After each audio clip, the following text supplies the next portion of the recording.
As SpaceX takes steps to go public and OpenAI and Anthropic likely not far behind, these newly named mega caps will have significant influence on the indices and the broader markets. Here to explain the mechanics and what investors should be watching and when is Peter Haynes, Head of Index and Market Structure Research at TD Securities. It's great to have you here. Yeah, Kim, thanks a lot for having me. Okay, so talk to me like I'm 12. This is one of the largest IPOs in history when SpaceX does come to market. We're not sure when yet. What happens? Why is this important to investors, institutional, retail? Like, what happens? So obviously benchmarks have become very important.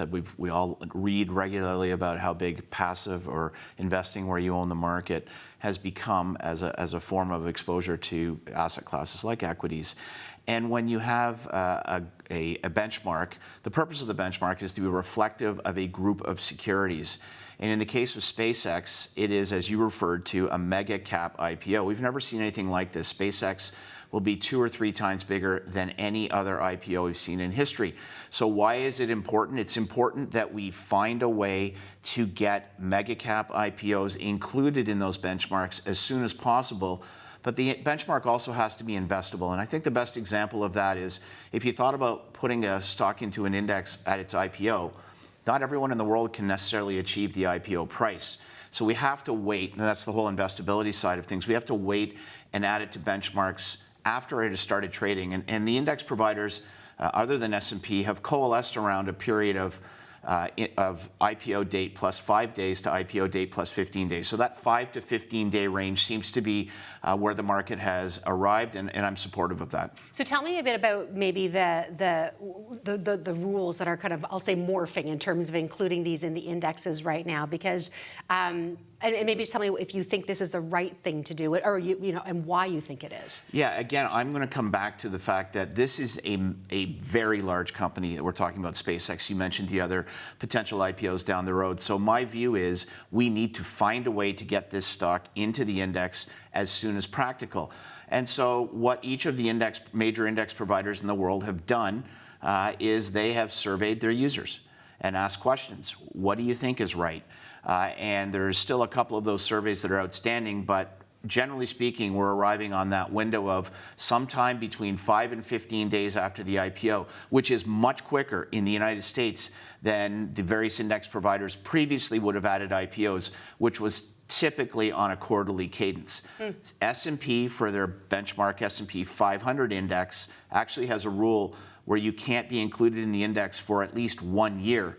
And when you're at it, you need to be profitable. Yep. And so when you think about a mega cap IPO like SpaceX, waiting a year to get that stock in the index when at some point down the road it'll be potentially a $1 trillion company as big as JP Morgan or Berkshire, that's the kind of company that you want to get in the index so that it's the benchmark is properly reflecting the large cap universe of stocks. And tell me a bit about, because there's when it IPOs, and then there is when the lockups expire and a lot of shares can be sold into the market. Can you just give us a sense of the magnitude of what we're talking about here? Yes. Again, we're working off of what we read in the press. Yeah. But let's say the IPO is $75 billion.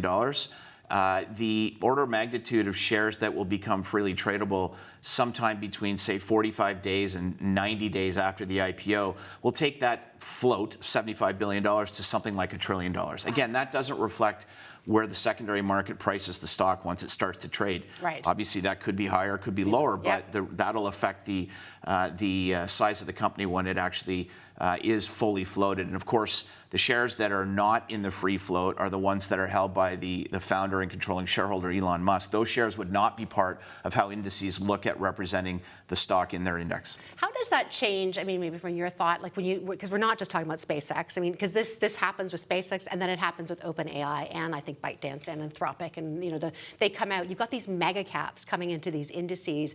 How does it change things? Like, how do you think about this as you go ahead?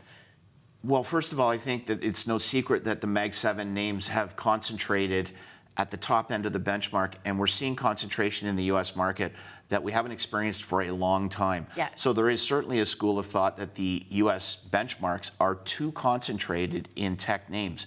We saw this back in 2000. Everybody criticized the model that the indices were run by, which is to use market capitalization to determine weightings, because we had all of these tech names that ended up blowing up shortly after 2000 when the tech bubble exploded. So you hear some of that talk today, but I want to come back to what is the purpose of the benchmark. The purpose of the benchmark is not to be judgmental on winners and losers. It is to try to reflect the universe of stocks that are available to be bought and sold in the market. And so we do see these cyclical ups and downs over time. And as you mentioned, there are several similar type companies. Put them in the tech AI slice of the market. It just happens to be what's in favor. You could use a comparison for those from Canada watching today of the mining exposure to the Canadian market. When we have a hot mining tape like we do right now, next thing you know, the S&P TSX Composite has a lot more gold names, a lot more base metal names, and a lot of mining exposure. And that's just the cycle of the Canadian market. So I think that's a decent parallel to what we're seeing in the U.S. right now. Yeah, you're right. We're used to it with gold, materials, all those things. And I think about even, but with SpaceX and even like Starlink going to the communications sub-indices as well too. It's going to dominate there as well. Yeah, that's a very controversial topic, because the way that index providers determine what sector a stock is in, and again, if they put it in a certain sector, then the products that are linked to that sector will need to own it. And it will be deemed to be a communications company because the majority of revenue currently for SpaceX comes from Starlink. And because it's a communications stock, it'll be paired with, generally speaking, names like different telephone companies or phone companies in the US. Taking that one step further, when you determine whether a stock is a value stock or a growth stock and you don't have any trading history, the way the index providers do it is they say, okay, what sector is the stock in and what are the peers? It just happens that all the communications peers are all value stocks. And so strangely, and this, unless the rules change, SpaceX comes public with its IPO and it'll be considered a value stock.